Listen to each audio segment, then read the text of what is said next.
Hi, I'm Ann Zangri, Senior Manager, Marketing Services at Ingram Content Group. Our session is titled Kids Like Me, Indie Children's Books That Celebrate Diversity.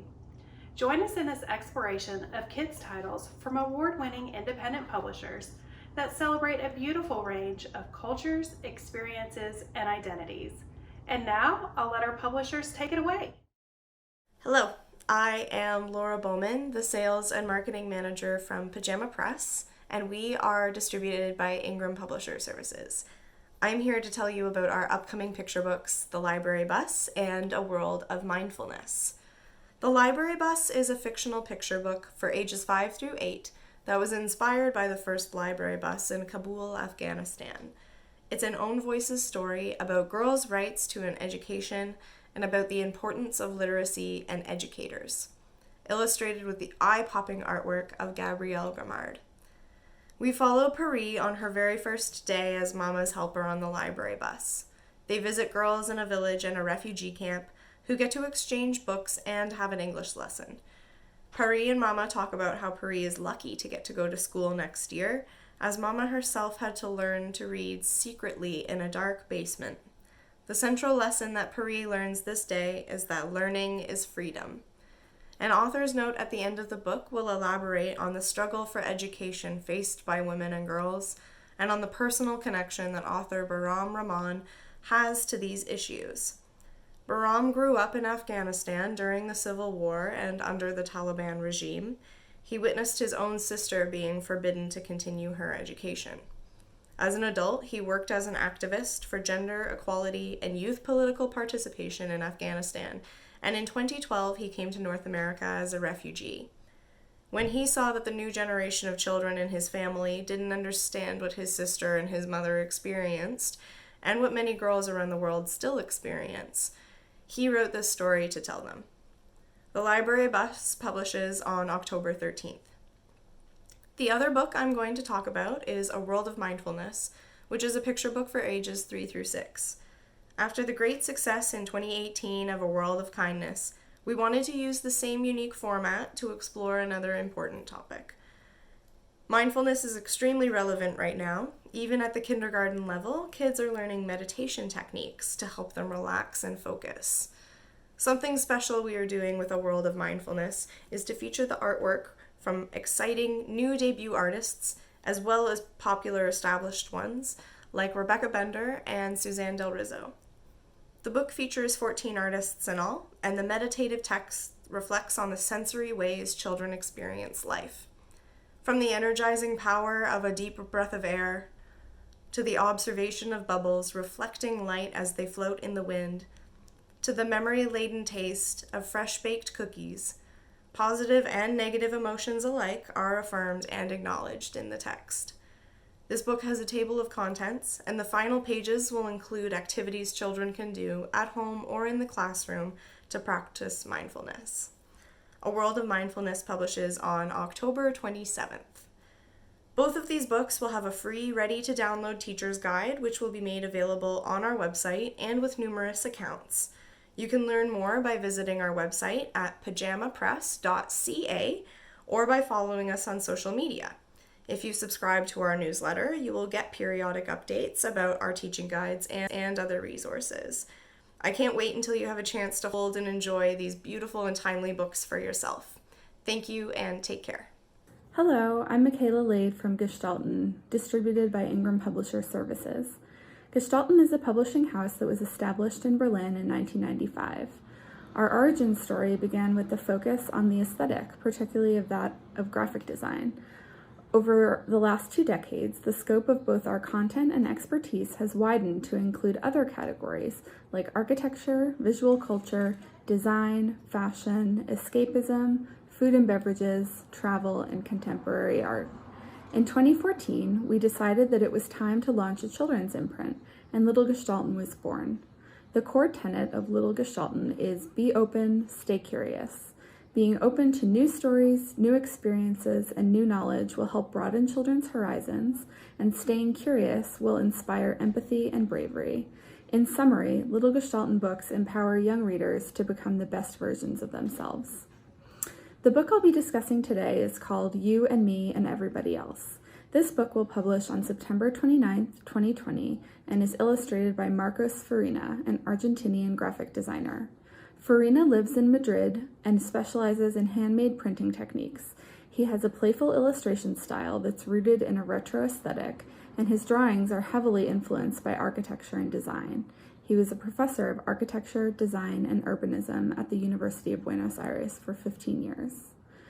The book was conceived by our senior acquisition editor, Maria Nebius, and was inspired by a retreat she took in Israel. One of the exercises in which she participated was a partnered meditation called Same Like You. She was partnered with a stranger, and they meditated on several different universal themes like love, fear, and other emotions, while looking at each other and imagining how each other were affected by each theme. This experience was deeply moving to Maria and inspired her to create a children's book that would help us find the commonalities that unite us. You and Me and Everybody Else explores shared emotions and experiences and depicts children with different skin tones, body shapes, and of different ages. There's a mix of emotions depicted in the book, so it isn't too heavy or sad. The illustrations are very detailed, and there are fun elements that connect the pages, like a yellow cat that can be found in different positions on each page. This book tackles a grown-up topic, shared empathy, in a sympathetic manner, encouraging self-reflection. It aims to break down barriers and negate cultural differences. The message that weaves throughout the book is that ultimately, no matter what we look like or where we come from, we can find links to ourselves and one another. This message is especially poignant in 2020 when we've been met with so much suffering. It's more important than ever to remind ourselves that there is so much that connects us, and that is what You and Me and Everybody Else aims to do. Thank you so much. Hi everyone, my name is Asiya Awale. I'm the office manager at Anak Press, distributed in the USA by Publishers Group West. And today I'm going to be talking to you about one of our upcoming Fall 2020 titles, and that is My Day with Gong Gong, written by Sena Yi and illustrated by Elaine Chen. So this is a story about a young girl named May who is worried about spending the day with her grandpa. She doesn't speak any Cantonese, and her grandpa speaks very little English, so there's already a language barrier between the two. So the two of them set off for Chinatown, and that has a bit of a rough start because Grandpa is talking to all of his friends and having conversations with them in Cantonese, and May feels a bit left out and ignored. And then eventually May reaches the height of her frustrations where she eventually throws a bit of a tantrum. But Grandpa's right there and he makes her feel better and calms her down, and he buys her a toy monkey, and then what happens is their day takes a turn for the better, and the two of them end up bonding and you know, having a great time with one another. So to show you some of the interior spreads, that is May and Grandpa as they set foot for Chinatown, and as you can see, May is a bit apprehensive.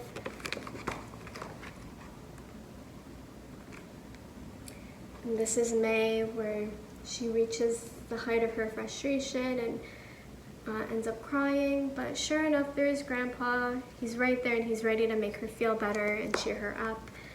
And that is the adorable toy monkey that he buys for her. And that is them sharing dumplings together by the fountain.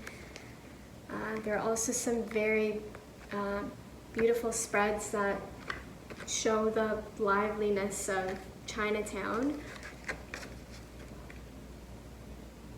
And then that is May, who has a smile on her face and ends up having a great time.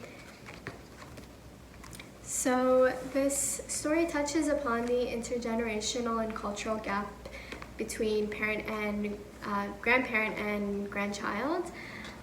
There are also some words that are in Cantonese within the story, and there's a glossary at the end of the book that has the English translations for those. And so this book is going to be available in September 8th, 2020, and it's suitable for kids ages 4 to 7 in grades pre-K to 2. That's it. My Day with Gong Gong. Thanks. The Paper Boat is a heartfelt and personal refugee story from critically acclaimed author-illustrator Tao Lam. You may know Tao from some of her previous books, Skunk on a String, Wallpaper, and My Cat Looks Like My Dad. All her books in some way reflect Tao's life, but none more so than The Paper Boat. When Tao was 2 years old, her family fled Vietnam on a boat that was 5 feet wide and 34 feet long.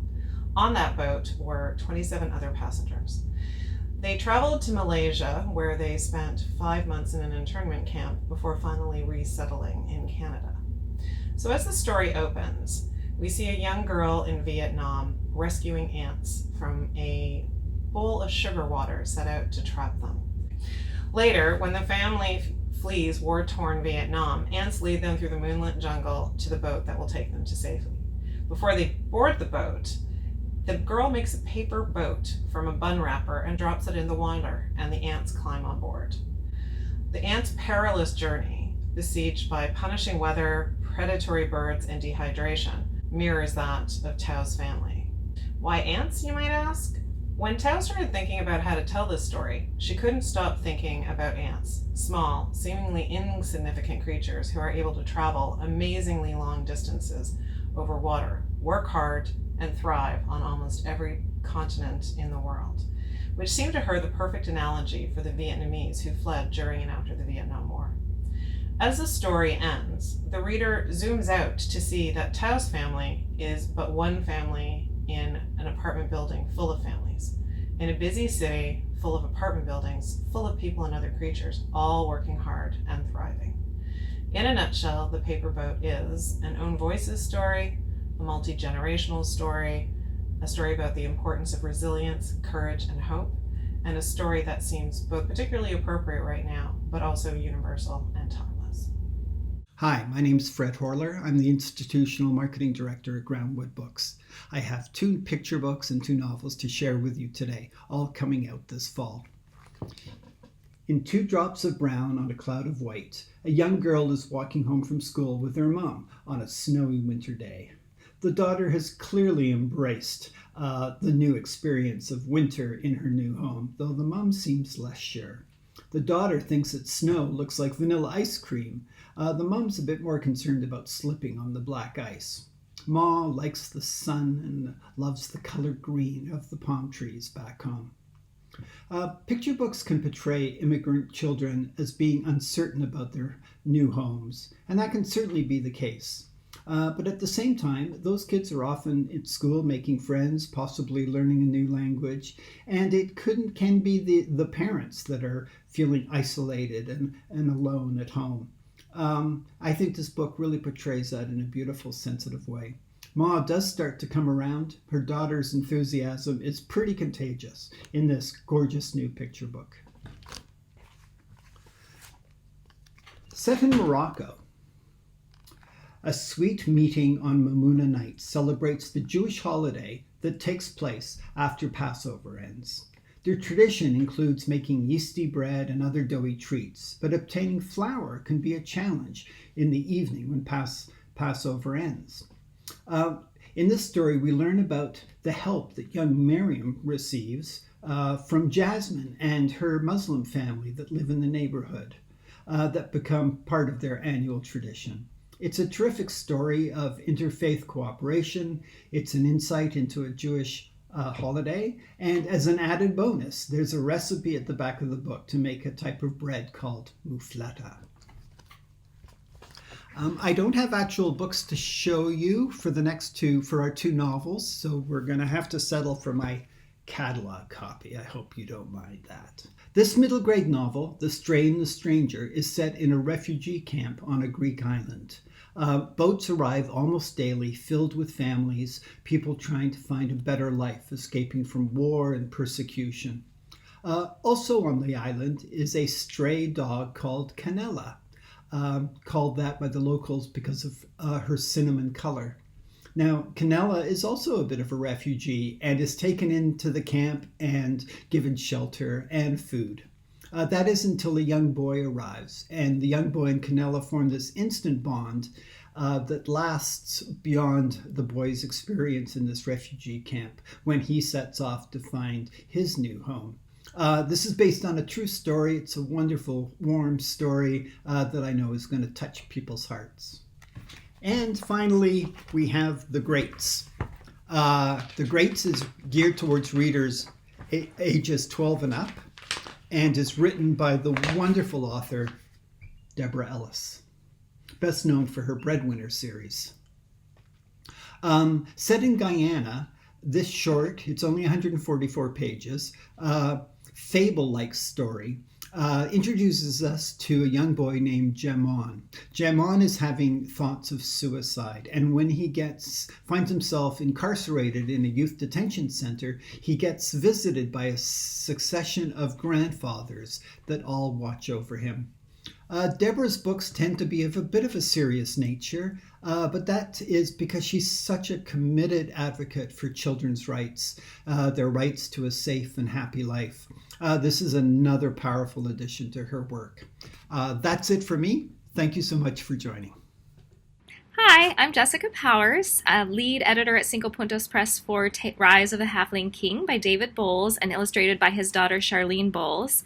This is Charlene's debut as an illustrator, and of course David is well known in the library community and other places for his other books.